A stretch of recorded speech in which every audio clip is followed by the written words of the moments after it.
عزیزان گرامی، اللہ کے نبی صلی اللہ علیہ وسلم فرماتے ہیں کہ میں تمہیں ایک بات بتاتا ہوں، اسے یاد رکھنا کہ دنیا میں 4 قسم کے لوگ رہتے ہیں۔ ایک وہ کہ جس کو اللہ نے مال اور علم دونوں عطا فرمایا ہو اور وہ اپنے مال میں اپنے علم کی وجہ سے اللہ تبارک و تعالیٰ سے ڈرتا ہے، یعنی اللہ کی مرضی کے خلاف خرچ نہیں کرتا، صلہ رحمی میں خرچ کرتا ہے اور نیک کاموں میں خرچ کرتا ہے، یتیموں کا فقراء کا دھیان رکھتا ہے، تو اللہ کے نبی فرماتے ہیں کہ یہ شخص جنت کے بہترین درجے میں ہوگا۔ دوسرا وہ شخص ہے جس کو اللہ تبارک و تعالیٰ نے مال عطا نہیں فرمایا، لیکن اس کے پاس علم ہے،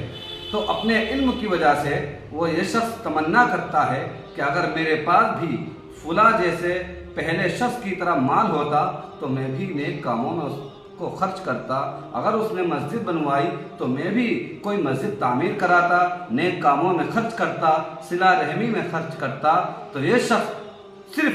اچھی نیت رکھنے کی وجہ سے پہلے والے شخص کی طرح جنت کے بہترین درجے میں ہوگا۔ تیسرا وہ شخص ہے جس کو اللہ تبارک و تعالیٰ نے مال عطا فرمایا لیکن علم عطا نہیں فرمایا، اور وہ اپنے مال میں اپنے علم نہ ہونے کی وجہ سے اپنے مال میں گڑبڑ کرتا ہے، فضول خرچی کرتا ہے، بیجا خرچ کرتا ہے، گناہ کے کام میں خرچ کرتا ہے، تو یہ شخص اپنے مال میں علم نہ ہونے کی وجہ سے جہنم کے بدترین درجے میں ہوگا۔ اور چوتھا وہ شخص ہے کہ جس کو اللہ تبارک و تعالیٰ نے نہ مال عطا کیا اور نہ علم عطا کیا، اور وہ تمنا رکھتا ہے کہ جیسے تیسرا شخص تھا کہ اس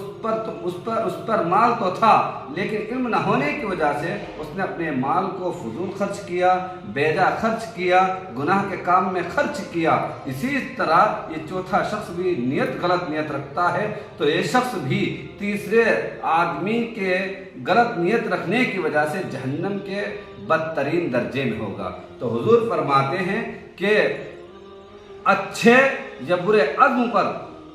اسی جیسا ثواب اور گناہ ہوتا ہے جو اچھے یا برے عمل پر ہوتا ہے۔ یعنی اگر ہمارے پاس اللہ نے مال اور علم دونوں عطا کیے ہوں اور ہم اپنے علم کی وجہ سے اپنے مال میں ڈرتے ہیں، اور کوئی شخص دوسرا ایسا ہے کہ اس